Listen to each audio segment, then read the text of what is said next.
वस्तु एवं सेवा कर जीएसटी की 6वीं वर्षगांठ मनाने के अवसर पर उपस्थित श्री पी.के. अग्रवाल जी, प्रधान मुख्य आयुक्त केंद्रीय जीएसटी मुंबई क्षेत्र, डॉक्टर डी.के. श्रीनिवास जी, मुख्य आयुक्त केंद्रीय जीएसटी मुंबई क्षेत्र, कार्यक्रम में उपस्थित भाइयों और बहनों, भारत में वस्तु एवं सेवा कर यानी जीएसटी की 6वीं वर्षगांठ के उपलक्ष्य पर आपके साथ सम्मिलित होने पर मुझे खुशी हो रही है। जीएसटी एक ऐतिहासिक बदलाव है जिससे हमारे देश की अप्रत्यक्ष कर प्रणाली में एक सकारात्मक क्रांतिकारी बदलाव आया है। जीएसटी एक समन्वित कर प्रणाली है, अर्थात भारत में पहले से लगे हुए बहुत से कर को हटाकर उनकी जगह सिर्फ एक कर जीएसटी लगाया गया है। पुरानी कर प्रणाली में व्याप्त कमियों को दूर करने के लिए भारत सरकार ने जीएसटी के रूप में एक नई कर प्रणाली को लागू किया है। मुझे याद है कि इससे पहले भारत के हर राज्य में अलग अलग ही नहीं किंतु कर के ऊपर भी कर थे, जिसके कारण व्यापारियों को काफी मुश्किलें आती थी और लगभग 20 अप्रत्यक्ष करों का अनुपालन करना पड़ता था। वस्तु एवं सेवा कर यानी जीएसटी सहकारी संघवाद के मार्ग पर एक क्रांतिकारी दूरगामी कदम था। कई लोगों को लगता था कि भारत जैसे देश में जहां हर राज्य में अलग अलग सरकारें हैं, वहां ऐसी कर प्रणाली नहीं लाई जा सकती और अगर ऐसी व्यवस्था आ भी गई तो वो काम नहीं करेगी। पर कहा गया है, अप्राप्यम नाम नेहास्ति धीरस्य व्यवसायिनी, जिसके पास साहस है और जो मेहनत करता है उसके लिए कुछ भी अप्राप्य नहीं है। आज यह कर व्यवस्था सुचारू रूप से काम कर रही है और इसने कर संरचना को इतना सरल बनाकर अनुपालन बोझ को कम किया है, जिसके कारण कर आधार और राजस्व संग्रह बढ़ा है।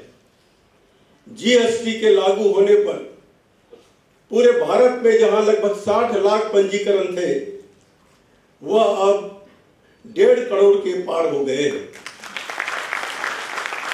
वस्तु एवं सेवा कर के लागू होने पर पूरे भारत में हर माह में लगभग 80,000 करोड़ कर एकत्रित किए जाने लगा, जो अब 1.5 लाख करोड़ को पार कर चुका है। मुझे अवगत कराया गया है कि मुंबई जीएसटी जोन में यह कर जो 2017-18 में लगभग 32,000 करोड़ था, वह 2022-23 में 87 करोड़ को पार कर चुका है।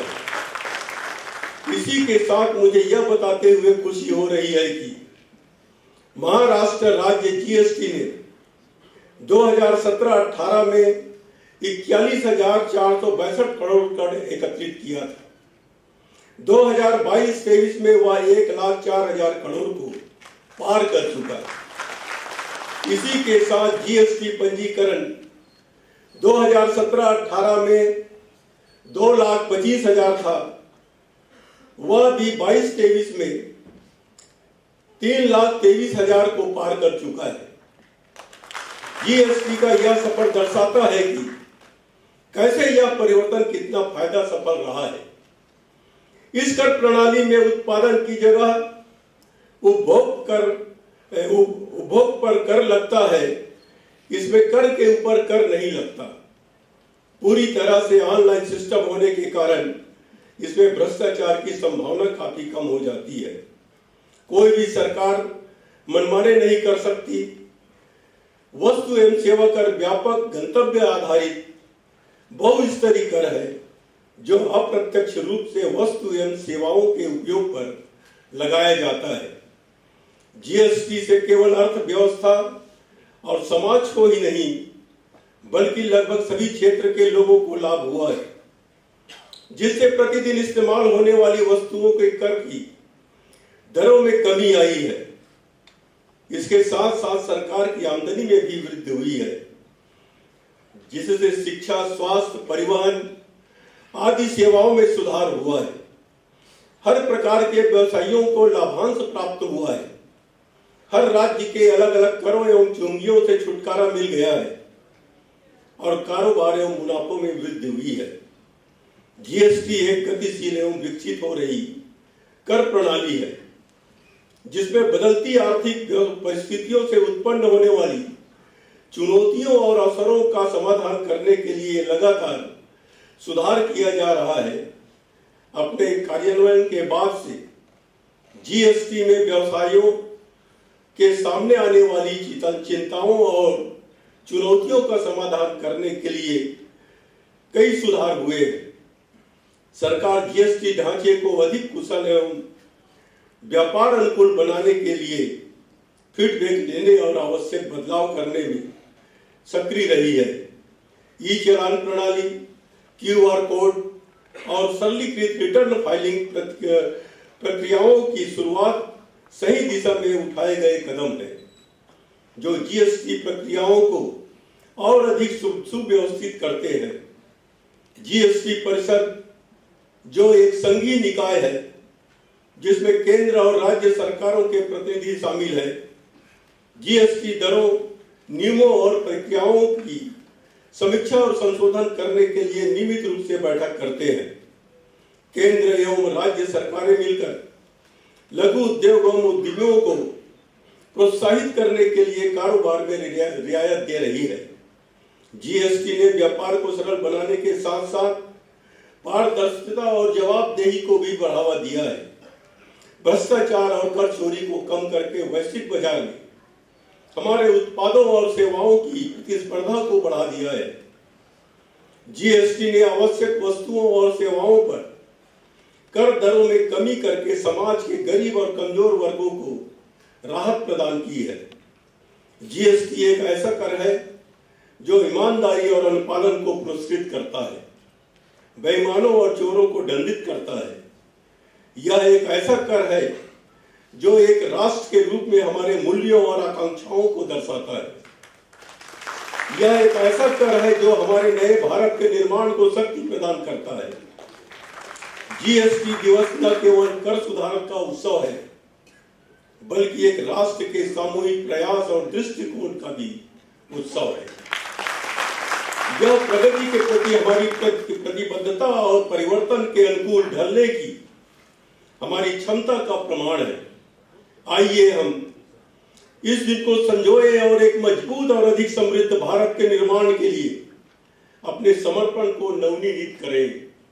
जैसा कि हमने देखा है कि जीएसटी करदाता आधार और कर राजस्व दोनों के मामले में तेजी से बढ़ा है। हालांकि यह गतिशील है और तब तक आराम नहीं करेगा जब तक भारत का $5 ट्रिलियन की अर्थव्यवस्था बनाने का लक्ष्य हासिल नहीं हो जाता।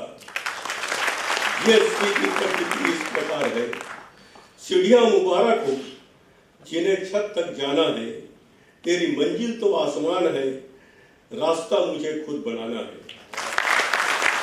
चाणक्य का अर्थशास्त्र जो लगभग 300 ईसा पूर्व में लिखा गया था, उसके अनुसार सरकार की शक्ति उसके खजाने की ताकत पर निर्भर करती है। वह कहते हैं, राजकोष से सरकार की शक्ति आती है और पृथ्वी जिसका आभूषण खजाना है, राजकोष और सेना के माध्यम से प्राप्त की जाती है। उन्होंने यह भी कहा है कि जिस प्रकार जो बछड़ा और मधुमक्खी अपने अपने भोजन अर्थात रक्त, दूध और शहद थोड़ी थोड़ी मात्रा में ही निकालते हैं, उसी प्रकार एक राजा को अपने आदेश से अपनी प्रजा से बहुत कम मात्रा में कर लेना चाहिए। मुझे यह जानकर बहुत खुशी हुई कि जीएसटी की 6ठी वर्षगांठ पर मुंबई जीएसटी जोन अपने अनुभाग के अफसरों के साथ साथ प्रमुख करदाताओं को भी सम्मानित किया है। इनके इस कदम से ईमानदार करदाता को प्रोत्साहन मिलेगा और मुझे पूरी उम्मीद है कि यह अन्य करदाताओं को प्रेरित करके कर में विस्तार लाएगा। जीएसटी में करदाता सुविधा का विशेष रूप से ध्यान दिया गया है और मैं मुंबई जीएसटी जोन के से आग्रह करूंगा कि करदाताओं की किसी भी समस्या का समाधान समयबद्ध तरीके से किया जाए। माननीय प्रधानमंत्री जी कहते हैं जीएसटी का मतलब है गुड एंड सिंपल टैक्स। मैं इससे आगे जोड़ना चाहता हूं वस्तु एवं सेवा कर आसान बनाएगा राष्ट्र निर्माण का सफर। आज जब हम जीएसटी दिवस मना रहे हैं, आइए हम इस कर प्रणाली को अधिक कुशल, प्रभावी और न्याय संगत बनाने के लिए अपनी प्रतिबद्धता दोहराए। आइए हम जीएसटी के कार्यान्वयन में आने वाली चुनौतियों और मुद्दों को हल करने के लिए मिलकर काम करें। आइए हम करदाताओं, व्यापारियों, अधिकारियों और नीति निर्माताओं सहित जीएसटी में शामिल सभी लोगों के प्रयासों और योगदान की भी सराहना करें और उन्हें स्वीकार करें। आइए हम जीएसटी को हमारे देश की सफलता की कहानी बनाएं। और अभी इस कार्यक्रम में मैं करदाता, कर लेने वाले दोनों का जोश मैंने देखा है, तो मुझे याद आता है मियाँ बीवी राजी तो क्या करेगा काजी। और मुझे उम्मीद थी कि मुंबई टैक्स फिर सब देश में सबसे आगे आएगा। बहुत बहुत धन्यवाद। जय हिंद, जय महाराष्ट्र।